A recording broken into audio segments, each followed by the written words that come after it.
Germaniyanın Kırgızistan'daki en belgili şehri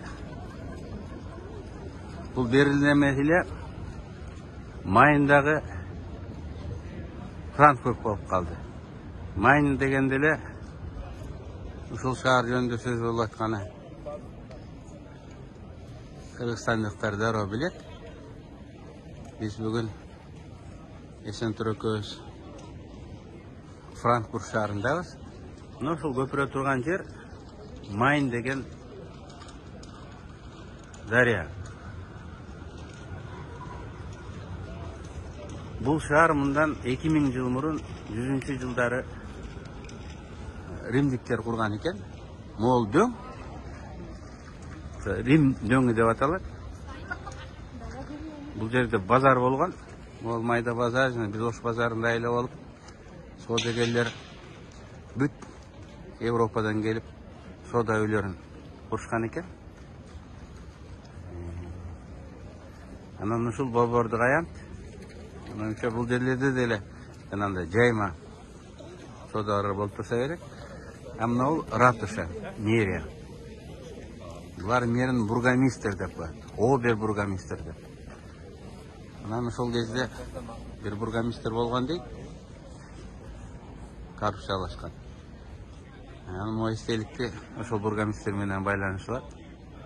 Бул фонтан правосудия. Адилет сот фонтаны деп аталып, римдиктердин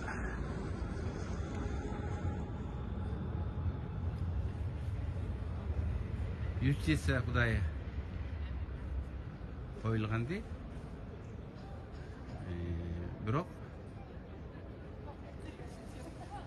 аларда көзү байланып турган болот да. Бул жерде ошол көз ачылып турат. Бул боюнча элдин өзүнүн легендасы бар. Бургомистр содагерлердин канын ичкен дейт, элди кыйнаган дейт. Анан ошондой эл көтөрүлүш чыгарып, бургомистрди кууп жибериптир. Анан кийинки бургомистрлер ушундан сабак алсын, кайра ал окуя кайталанбасын деп, так ушундай көз ачылган, кылыч кармаган, шпага кармаган эстелик коюшуптур. Мына таразасы турат, калыс бол деген, баарына тең бол, бирдей бол деген. Бирок унутуп калсаң, мынакей эл карап турат, көз ачык, колунда шпагасы бар, эртең кайра келебиз деген. Анан эсен тур улум. Мен барган шаарлардан эле Кыргызстандын тарыхы менен алардын тарыхындагы аналогия, окшоштуктарды тапканга аракет кылам да. Анткени закондор бардык жерде бирдей болуп кайталанып турат экен. Анан ушундай эстелик да Кыргыздын тарыхында болгон. Ал Шералынын чокой деп аталат. Кыргыздар Шералыны кан көтөргөндө кокондо. Унутпай жүр тарыхыңды деп ушуга окшогон эстелик койгон экен. Мен муну кыргызчасынан алып караганда Шералынын чокой деп билем. Эсенде жүрүп, дагы бир эстелик көргөзөйүн. Бул эстелик туруп турбайт, тескерисинче мына жатып турат. Бул жерге туристтер, мектеп окуучулары да көп көрөт экен. 1930 жылдары Гитлердин партиясы фашисттер бийликке келгенде ушул аянтта биз кино хроникалардан көрөбүз.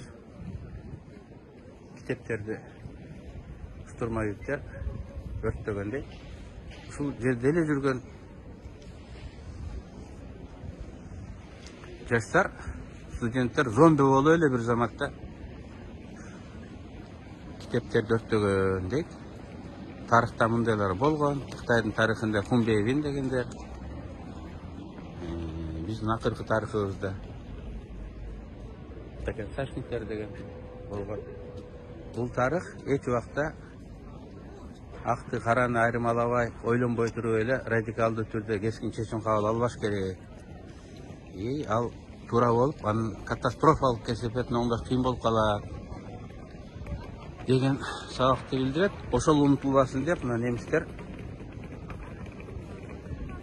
уялбастан, тартынбастан, басынбастан өзүнүн тарыхындагы терс жактарды өзünün жаш муундарына ушинтип калтырып жүрүшөт. Майын деген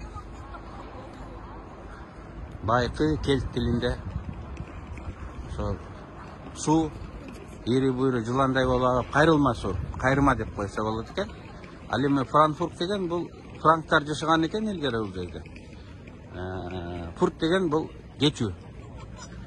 Франктардын кечүүсү деген жер ушул ар жактан Рим империясынан ушул кечүүдөн ушул жерге өтүп келип ушул шаар түптөлүп калган экен. Анан Франкфурт шаары сооданын, финансынын шаары. Дүйнөдө 20 маанилүү дүйнөлүк тарыхты аныктаган, экономиканы аныктаган, саясатты аныктаган шаарлар бар экен. Альфа шаарлар деп аталат. Глобалдык шаарлар деп. Германиядан жападан жалгыз ушул шаар. Ушул 20 шаардын тизмесине кирет. Ал эми могул турган имараттар 300 жыл, 400 жыл мурун курулганы менен булардын баары экинчи дүйнөлүк согушта талкаланган, америкалыктар менен англичандар аяусуз бомбалаган, баары талкаланган, тыптыйкыл болгон. Анан ушуну согуштан кийин 50-жылдар куруп бүтүрүшкөн экен. Сырты мындай реставрация болуп эски көрүнгөнү менен булар бетон менен темирден курулган имараттар. Алдында ушул метро жүрөт, метро станциялары бар.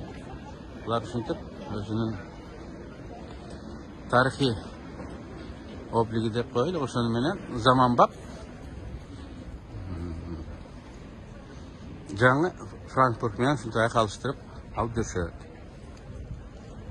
Германияда 2 Франкфурт бар, Одердин боюндагы, анан Майн деген дарыянын боюндагы. Мен Майндагы Франкфурттамын.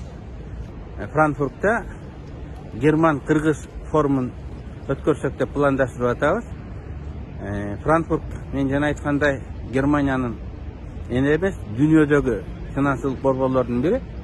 Биз кыргыз банкирлери, кыргыз финансисттери менен бирге немис коллегалар менен ошол багытта кызматташуу жөнүндө форум өткөрсөк дейбиз. Мен кече дагы бир башка маселе боюнча сүйлөшүүлөрдү жүргүздүм. Телк деген институт бар экен. Бул тил институту. Кыргызстандан Германияга келип окусак, иштесек деген жаштар абдан көп. Алар тил үйрөнүп атышат, өзүлөрүнүн эсебинен үйрөнүп атышат. Бирок экзамен тапшырып, сертификат алганга мүмкүнчүлүктөрү аз. Кыргызстанда иштеген Гете институту үлгүрбөй атат. Ошондуктан шашылган кыргыз балдар, кыздар Алматыга, Ташкентке барып экзамен тапшырабыз деп бир кыйла ыңгайсыздыктарга акча, убакыт, не кетирип отурушат. Ошон үчүн мен Телк институту менен сүйлөшүүлөр жүргүзүп, Кыргызстандын региондорунда атайын борборлорду ачсак. Немис тилин билген, окуткан мугалимдер азайып кетти. Союздун убагында көп эле мугалимдерди кайра үйрөтсөк, алар жер-жерлерде жаштарга немис тилин үйрөтүп, анан регион центрлеринде аларга сертификат берсек деген ойду айттым. Телк институтунун директору Ош университети менен кызматташууга даяр экендигин, жакынкы күндөрү меморандумга кол коюп, Ош университетинин базасында чогуу проект баштайбыз деп айтышты. Ошондой эле улуттук университет менен дагы кызматташууга даяр экендигин билдирди. Ушул жылдын башында Өзбекстандын президенти Мирзиёевдин сүйлөгөнүн угуп калдым. Ал айтып атат, Өзбекстан дейт, өнүккөн чет өлкөлөрдө билим алып, тажрыйба жыйнап, кесип алганга 150 миң квота алдык эле. Бирок 10 миң адам андан пайдаланды. Бул 6% экен. Деп анан өкмөтүнө тапшырма берип отурат. Жаштарга багыт берип отурат. Тил үйрөнгүлө деп. Биз жадагын тил үйрөнүү биздин артыкчылык приоритеттерибиздин бири болуш керек. Албетте, кыргыз тилин биринчи үйрөнүшүбүз керек. Бирок кыргыз тили эле деп туруп албастан жаштарга параллель бир нече өзлөрү тандап алган тилди үйрөнгөнгө шарт түзүп бериш керек.